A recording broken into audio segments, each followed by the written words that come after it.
Está con nosotros la doctora en Ciencia Política, investigadora y docente, Verónica Pérez. Buen día, bienvenida, Vero. Buen día.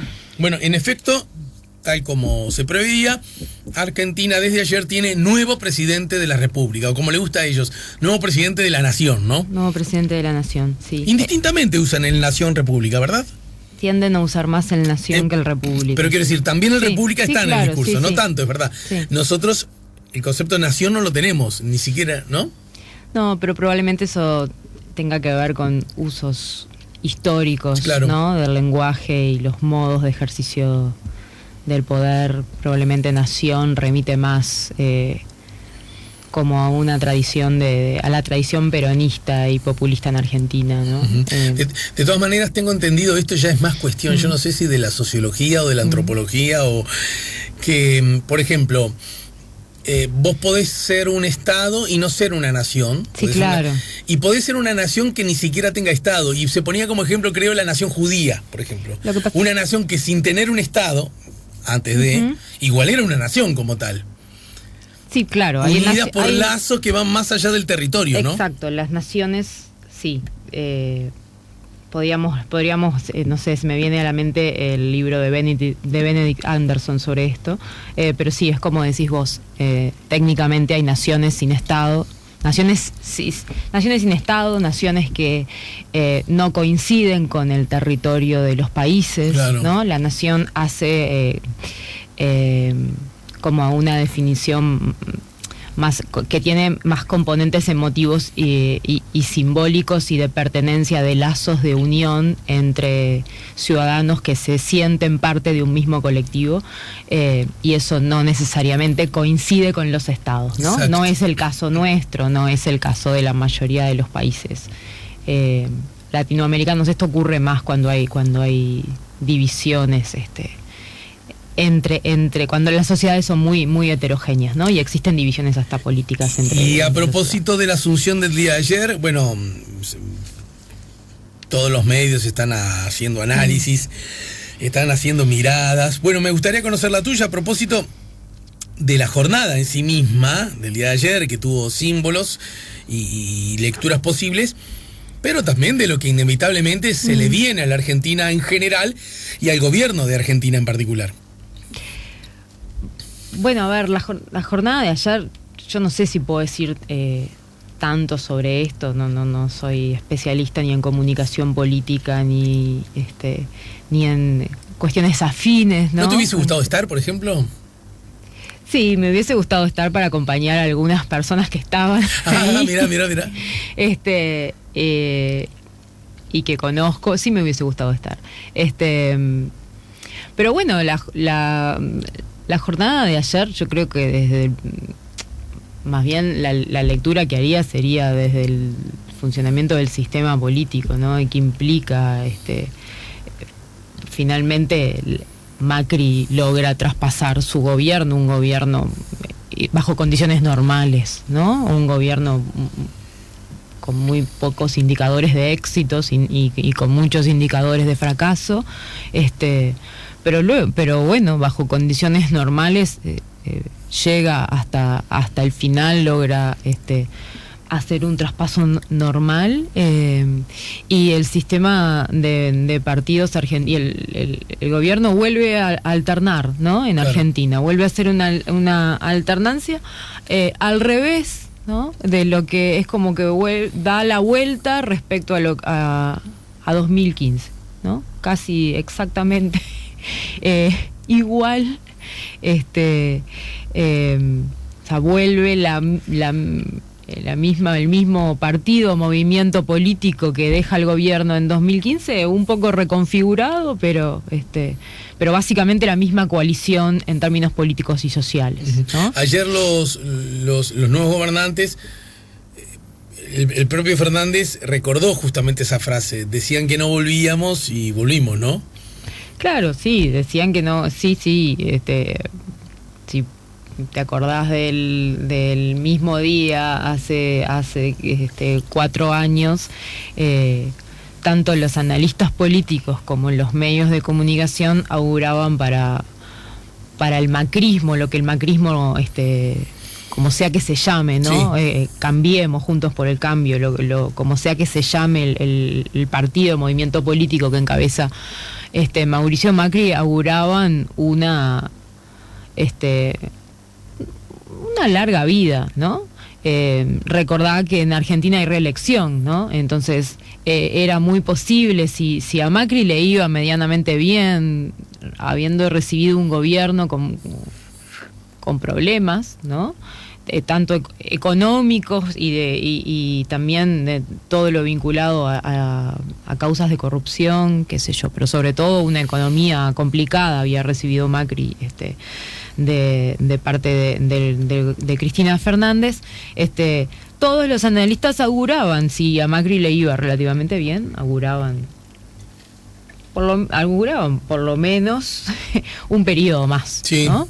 Y de hecho eso era así hasta la elección de medio término de 2017. Exacto.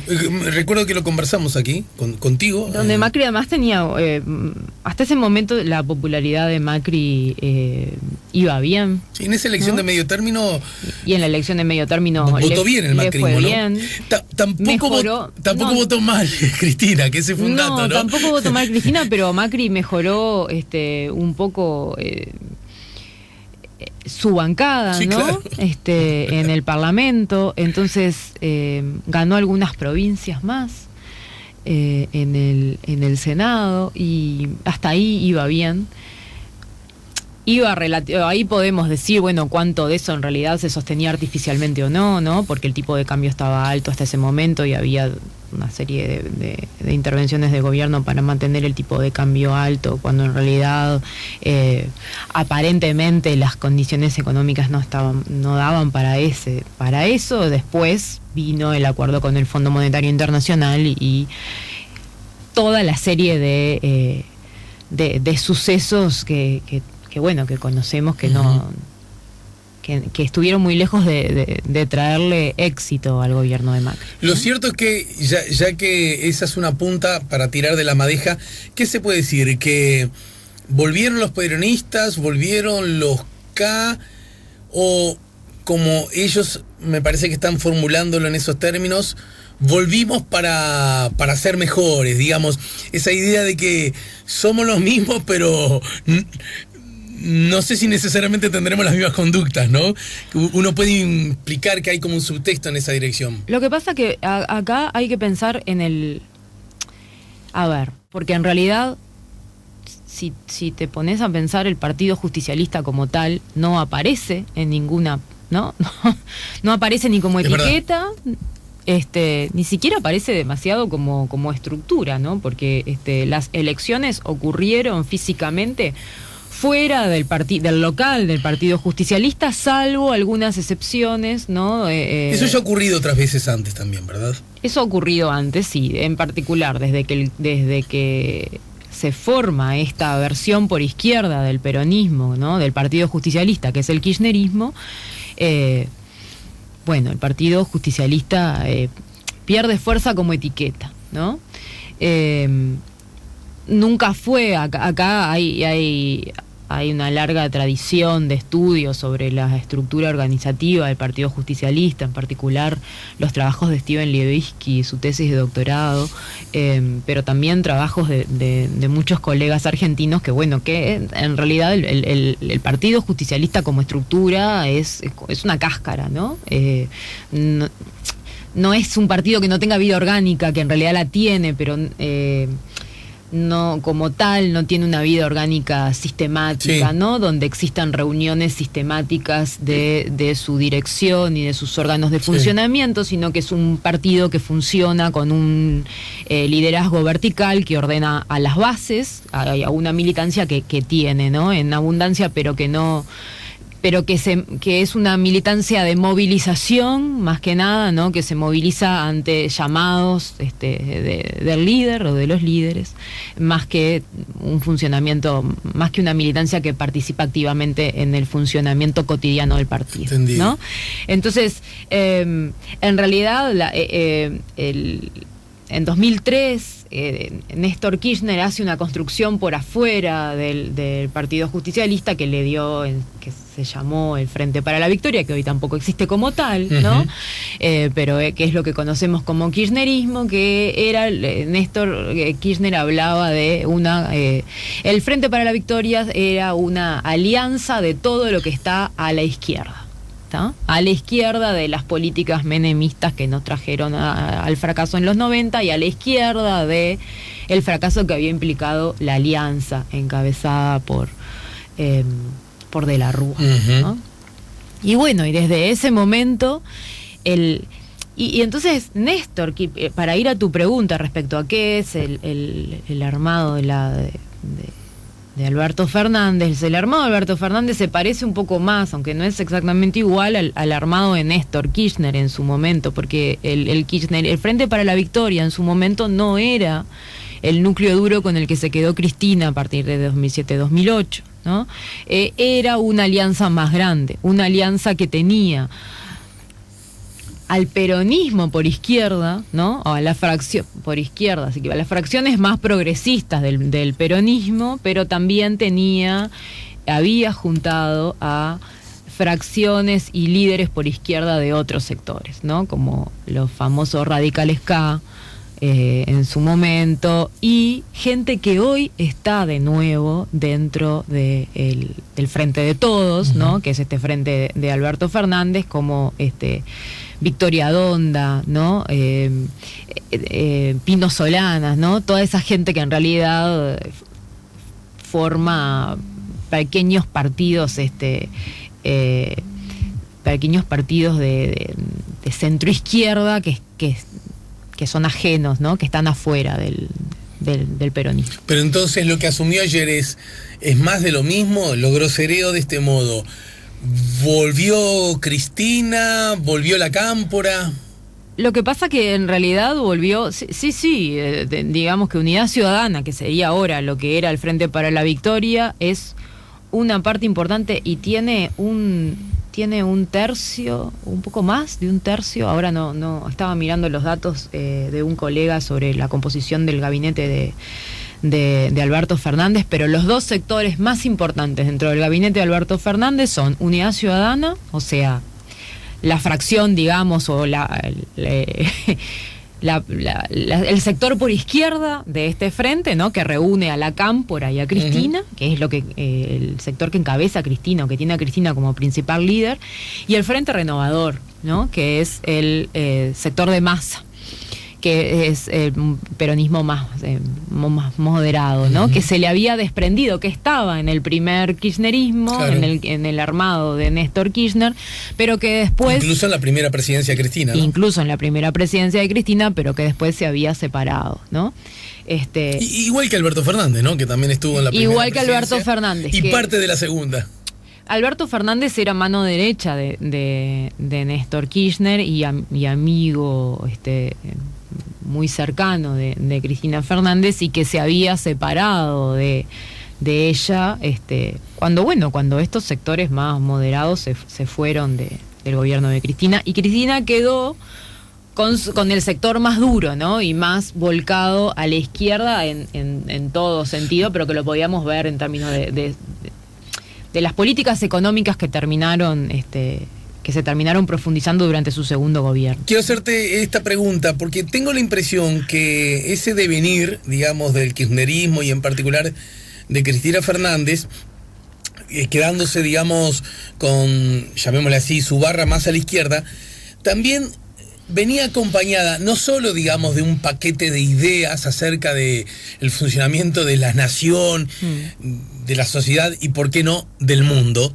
sino también de una especie de práctica política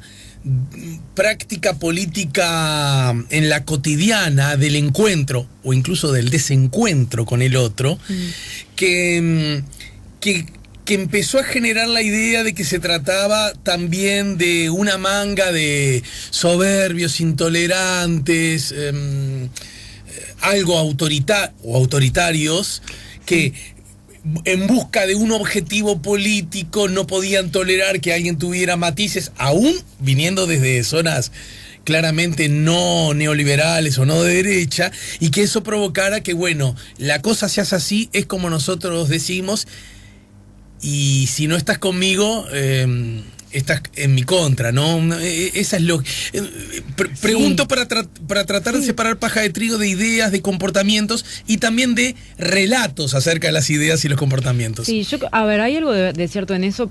Yo creo que eso está más abonado por las políticas que Cristina Fernández llevó adelante e intentó profundizar, que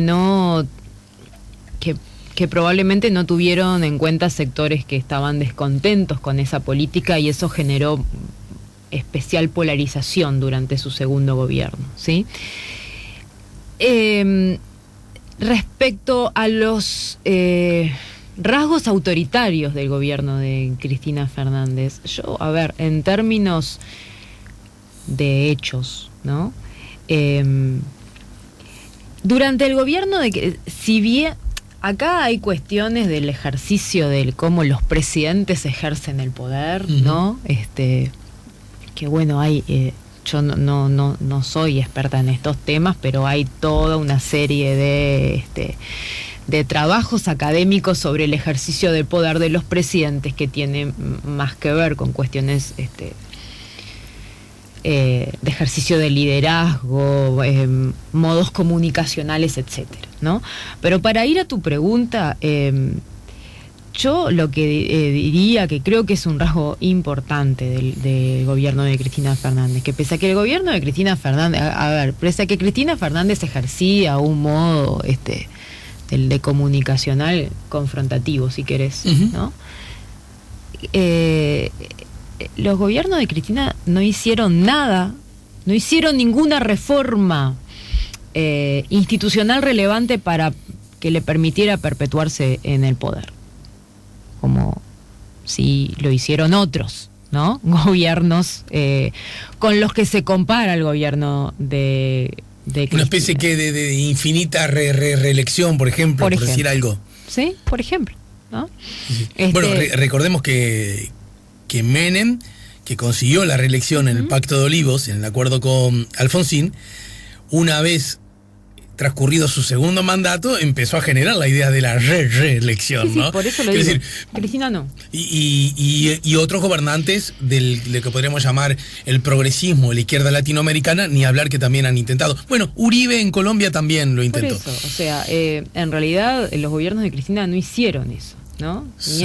Ni ella tampoco intentó por las razones que fuera, no importa, ¿no? Ella tampoco intentó, de hecho, una reelección, reelección, sí. ¿No? Entonces, en ese sentido, yo colocaría a los gobiernos de Cristina como gobiernos moderados en este sentido, ¿no? En las políticas.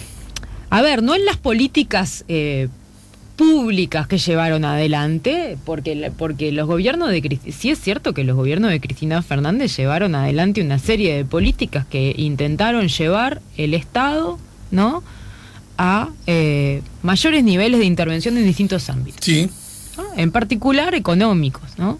Pero también otros, la ley de medios, por ejemplo, ese fue un punto muy conflictivo de su gobierno, ¿no? Porque se metía con los grandes medios de comunicación que tienen prácticamente el monopolio de los principales medios, ¿no? De radio, televisión y prensa escrita. Entonces, que realmente son grupos económicos muy importantes. Ese fue un punto especialmente conflictivo de su mandato, y también otro como el campo, ¿no? También promovido por Martín Lustó, que después pasó a estar dentro del bloque de Macri, ¿no? En este último periodo. Pero entonces, en términos de políticas públicas, sí, el gobierno de Cristina avanzó, ¿no?, los márgenes de intervención del Estado en distintos puntos, e intentó llevarlo más allá, mover el status quo hacia políticas más estatistas, y eso tocó intereses de grupos concentrados y con mucho poder, y eso generó conflicto. Eso es un hecho. Pero ¿no? se puede, mi pregunta, mira, pero a lo que iba es, no hubo intentos entendido. importantes, relevantes por alterar el funcionamiento institucional que le permitieran a ella perpetuarse en el poder, ¿no? Y de hecho la sucesión que ocurrió en 2015 fue una sucesión normal, ¿no? De un gobierno hacia otro, como vuelve a ser esta, pero al revés. Sí, normal, aunque con formas, con ciertas formas un poco empobrecidas, no hubo la entrega de... Bueno, está bien, pero está bien. No, sí, no hubo Viste que dije formas y un poco empobrecidas. Sí, pero tampoco dije ni fondos ni empobrecidas. No, pero además la sucesión fue dentro de las reglas institucionales, ¿no? Más allá de que ella estaba peleada con Macri, no le entrega la banda y no sé qué. Sí, una pelea que continúa, ¿no? Sí, una pelea que por el saludo, el no saludo de ayer no casi. Saludó, y bueno, está. No lo saludó, en no realidad. lo saludó. Él sí saludó a ella. Sí, correcto, ¿no? Pero a ver, estas son cosas más, qué sé yo, como anécdotas, ¿no? Pero que no hacen al funcionamiento institucional de los países, ¿no? No hacen al traspaso normal. De hecho, el traspaso de poder de Cristina de Cristina Fernández hacia Mauricio Macri fue un traspaso normal, sí, ¿no? Incluso como vuelve a ser este. Incluso recuerdo... o mejor dicho, no recuerdo ningún reproche de los gobernantes ahora salientes, 4 años atrás flamantes, haciendo hincapié, sugiriendo que el gobierno saliente no daba información o no permitía. Lo digo incluso de gusto trayéndolo a esta orilla, que desde muchas perspectivas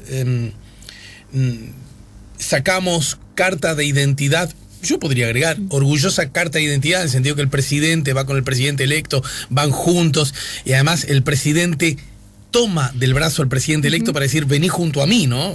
Creo que cualquier persona advierte eso, y eso es símbolo de cosas. También digamos que hay unos pequeños ruiditos que se están produciendo, por lo menos en el relato de los hechos, a propósito de la transición, que curiosamente 4 años atrás no se dieron. Se daban otras cosas, otras acusaciones, otros discursos, pero esos no ocurrieron. Sin embargo, hay un discurso hecho ayer por el presidente Fernández en el Congreso, fundamentalmente en el Congreso, después hay otros conceptos que también manejan la plaza, que hablan como de una especie de intento de no generar, por lo menos más allá de lo necesario, las divisiones entre los miembros de la sociedad argentina, ¿no? Sí, porque dice, bueno, no habla de... Una cosa muy explícita, ¿no? Esto, sí, claro, quienes estén de un lado de la grieta y del otro, acá no habrá cabida y no sé qué, sí. Claro, Fernández, Alberto, ¿no?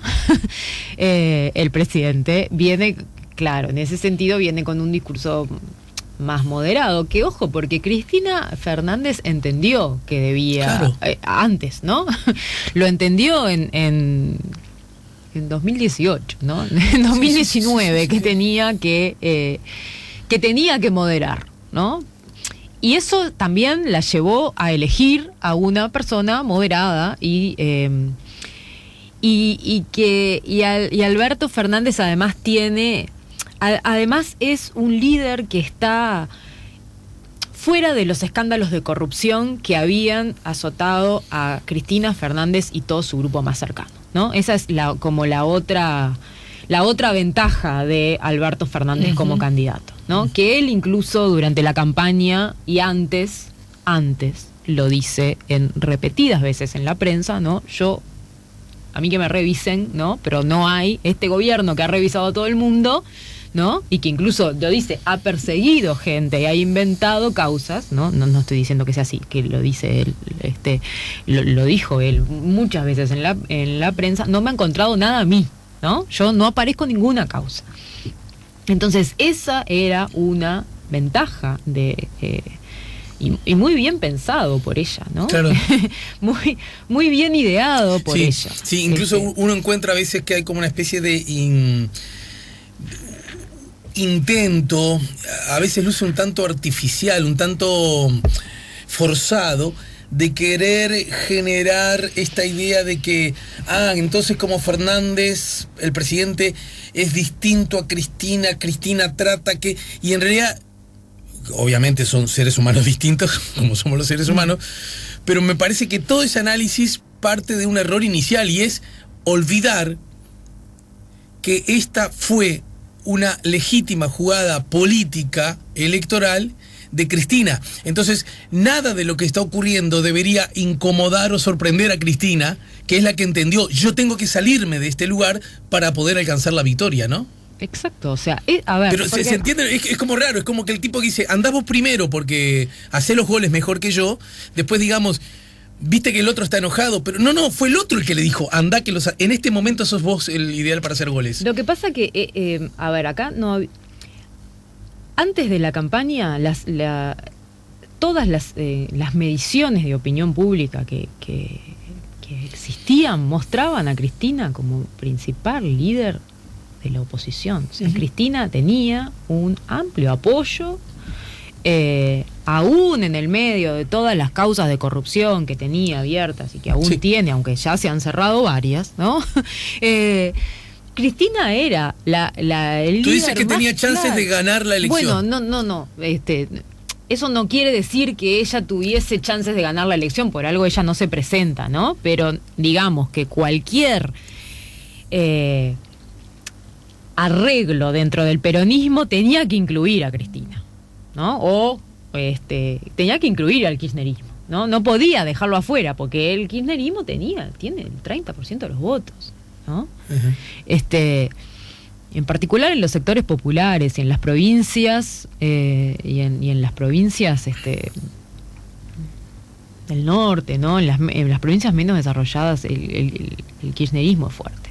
Entonces no había arreglo, es como que no había candidatura o peronista fuerte, competitiva Después terminó pasando el deterioro ¿no? profundo de los indicadores económicos que en ese momento no se avisoraban tanto, ¿no? A principios de 2018, pero no había posibilidad de una candidatura peronista que no incluyera a el sector que más apoyo popular tiene, ¿no? Pero por otro lado, ella inteligentemente se da cuenta de que tampoco ella como primera candidata, ¿no? era una candidata potable, porque además tiene múltiples causas de corrupción abierta, ella y su grupo más cercano. Te propongo una pausa y al regreso, de acuerdo a la situación por la que está viviendo Argentina, bueno, hubo anuncios, ¿no? A propósito de que esta es una deuda muy difícil de pagar, pero además un anuncio previo que provoca lo segundo es, mira, ahora nosotros nos tendremos que dedicar a la gente que tiene hambre. Sí. Recordemos que en Argentina el mismo número de población que hay en Uruguay es de indigentes. Así termina el gobierno de Mauricio Macri, ¿no? Y Mauricio Macri asume o transparenta la cifra de pobreza, vamos a decirlo así, ¿no? Y dice, en este país hay un 25% de pobres, y ahí es cuando transparenta las cifras y cambia el INDEC, ¿no? Eso fue un punto fuerte de su gobierno. Dice, hay un 25% de pobres, y acá lo que vamos a hacer es bajar, ¿ah? Y termina su mandato con un 40%, claro. 41%. Claro, sí, eso es un asunto que la verdad que yo como ciudadano del planeta y de la región ni hablar, veo como algo favorable, y es cuando explícitamente la política de Macri transparenta la utilización del INDEC, que obviamente había sido manipulado durante mucho tiempo por el gobierno. Es parte de los problemas heredados. Exacto. Termina siendo una especie de boomerang, porque ya no se puede negar que los pobres aumentaron y que la inflación aumentó, dos de los asuntos claves más allá de todo lo demás. Pero también me parece que va a ser parte de un patrimonio muy rico para sostener ahora que vuelve a gobernar parte del peronismo más de izquierda. ¿Se entiende? Es decir, ahora ya no se va a poder decir, ni los propios gobernantes podrán utilizarlo, los numeritos no sé qué, no sé cuánto. Van a estar arriba de la mesa, van a ser más transparentes, y una sociedad con más información y con información más transparente es una sociedad más democrática y por lo tanto una sociedad mejor, ¿no? Así que eso me parece que cualquiera lo puede ver como una buena noticia. En todo caso, me gustaría que habláramos de esos dos asuntos que ya anunció, y también, porque también hizo especial hincapié en el rol que va a jugar el Mercosur, ¿verdad? Y por lo tanto, algunas pistas, ya sé que esto puede tener una lectura un poco más económica, que no es tu área natural, pero ¿qué cosas uno puede esperar desde acá, desde el Uruguay, con la Argentina gobernada por parte del peronismo al menos? Estamos con Verónica Pérez a propósito del nuevo gobierno en Argentina. El gobierno, ¿está bien decir el gobierno de Fernández o está bien decir el gobierno de los Fernández? Bueno, en realidad creo que las dos cosas está bien, ¿no? El gobierno de Fernández, porque Fernández es el presidente, y de los Fernández, si querés englobar a la fórmula, ¿no? A la dupla que gobernará estos próximos 4 años, ¿no? Bien, y en ese contexto el presidente hizo algunos anuncios que lucen como muy importantes. Primero, un plan de emergencia social a propósito de sus compatriotas con hambre, e insistió mucho en la palabra hambre, ¿verdad?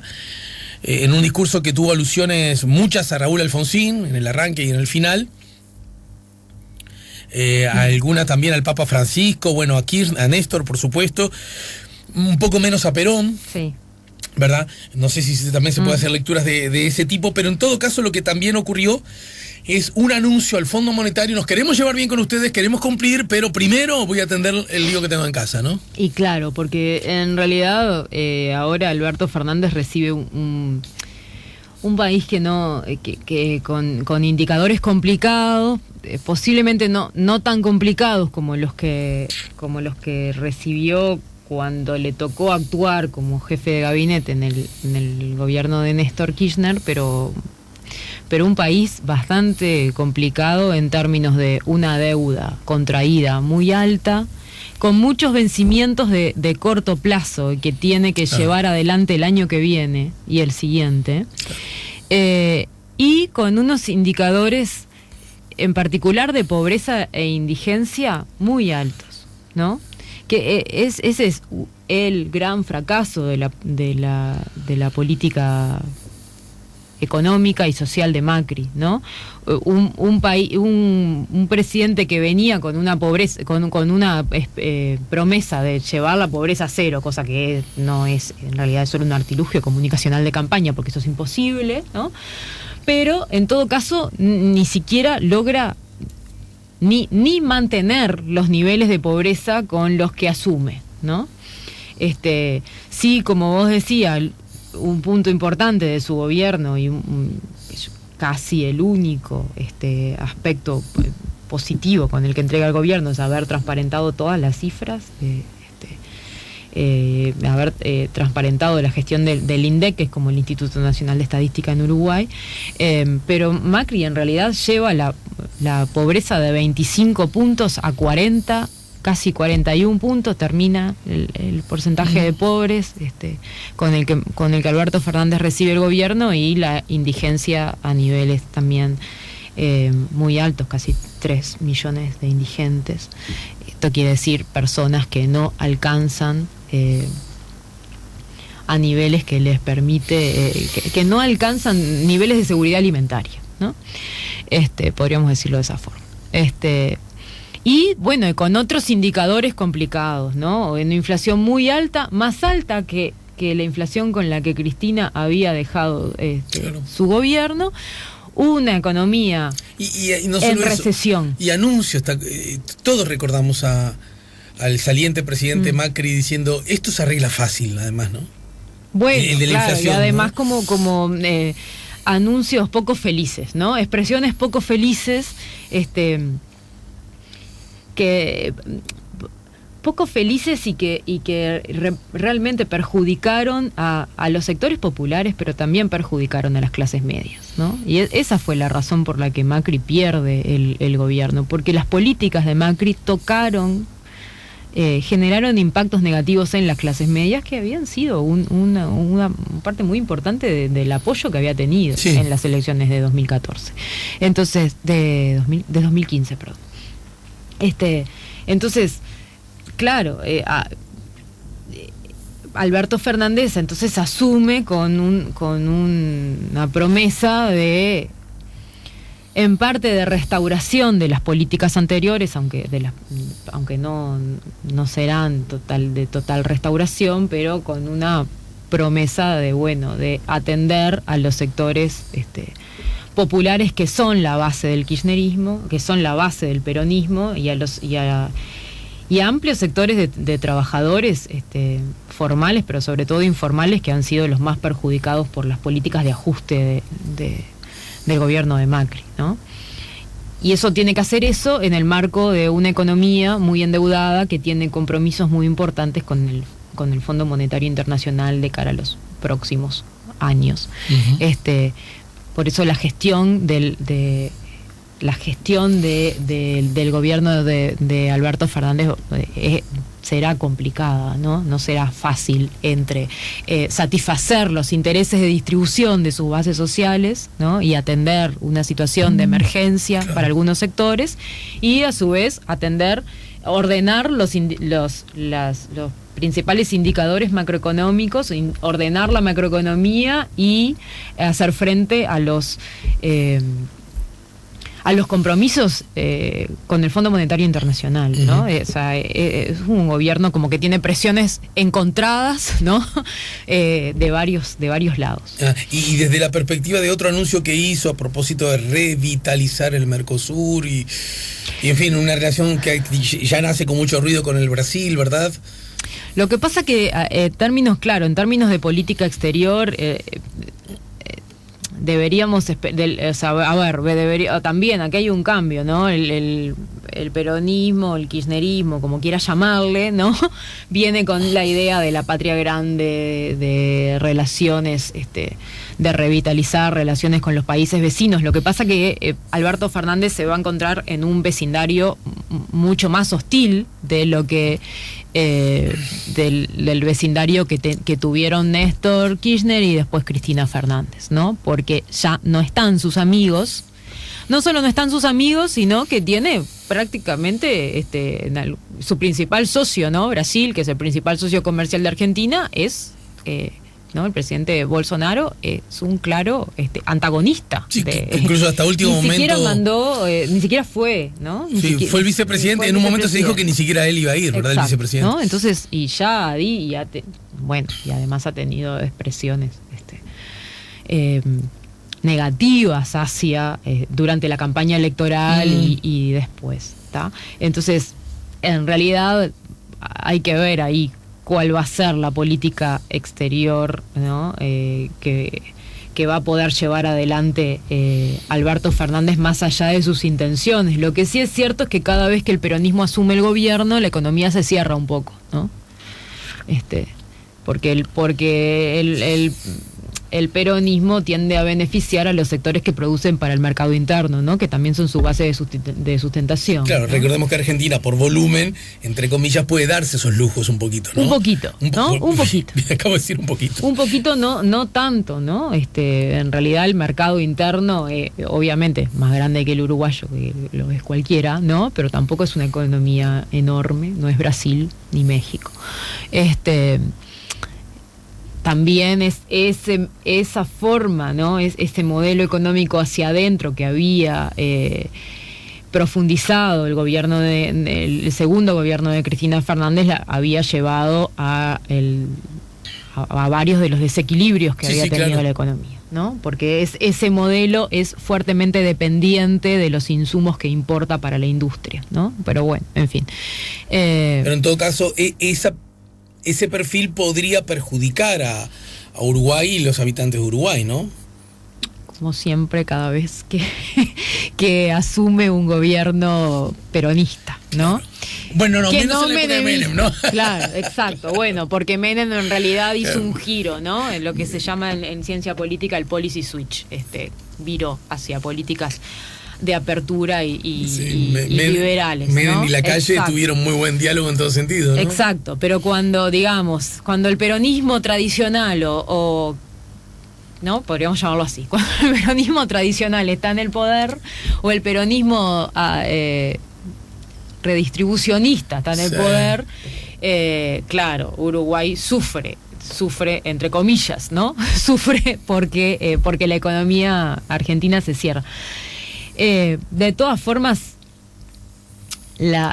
Uruguay se había desacoplado, ¿no? Bastante, de la economía argentina, y Argentina no es un socio relevante en términos comerciales, salvo en realidad por los servicios turísticos que Uruguay vende, ¿no? Pero eso es imposible desacoplarse. No, y en todo caso tiene como las dos caras, porque por ejemplo alguien puede decir sí, con puentes cortados y con actitudes más proteccionistas que impedían que los ciudadanos pudieran sacar dólares con enteras libertades. Es verdad que con la época de Cristina, de los K, eso llegó a un punto muy alto. Y si bien después con Mauricio se llegó al momento cumbre, el verano pasado no, el anterior, en cuanto a récord, también es cierto que el propio Mauricio ahora impone condiciones acerca de... Exacto, porque cuando la economía va mal, muy mal, claro, ¿no? También Uruguay sufre porque, más allá de las políticas aperturistas del gobierno argentino, Uruguay sufre porque, claro, las clases medias que vienen a veranear a Uruguay, que son lo que marcan la diferencia, exactamente, ¿no? No dejan de venir. En ese sentido, si la economía... Si se dispara mucho, quedamos muy caros nosotros. Exacto, y tampoco... ¿no? Ahí si la economía mejora y Alberto Fernández logra ciertas políticas de redistribución hacia la clase media, que fue el chorro que se cortó durante los últimos años, durante los últimos 2 a 3 años del gobierno de Macri, ¿no? Eso es mejor para Uruguay. Pero bueno, no sé, estas son todas especulaciones porque en realidad el escenario que enfrenta Alberto Fernández es un escenario complicado el año que viene. Claro, digamos en el final entonces que nada de esto puede leerse sin el contexto que luce como una buena noticia, y es que un presidente no peronista le entregó la banda a un presidente peronista, acontecimiento que no había ocurrido desde la recuperación democrática al menos, bueno, ¿no? No, perdón, entregó la banda, Alfonsín se la entregó a Menem, pero quiero decir, se la entregó un poquito antes de tiempo, ¿no?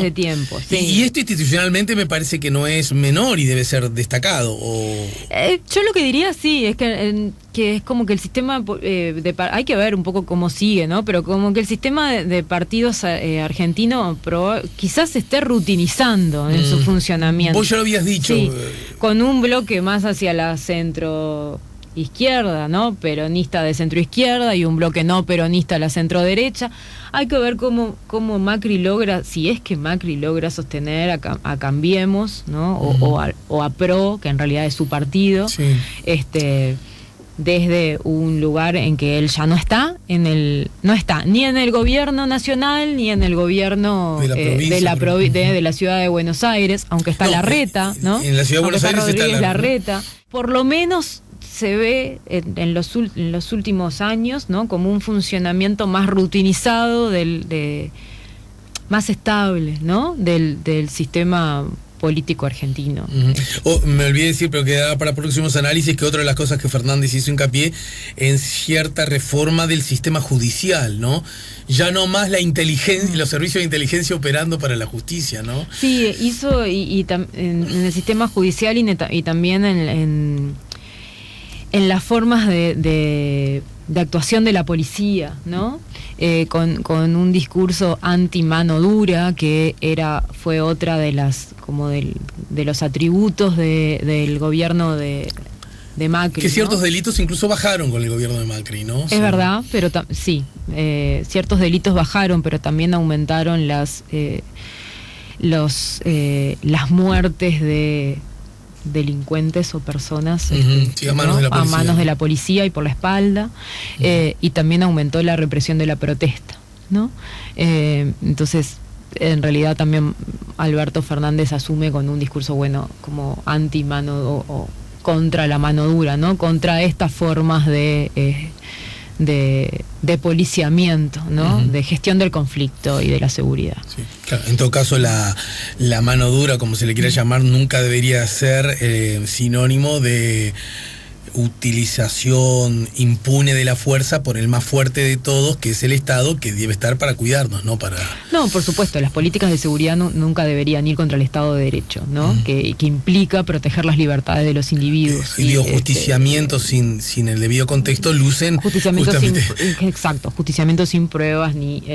sí, exactamente, pero a eso se le llama mano dura, claro, ¿no? Claro. Es al uso de la fuerza como primera...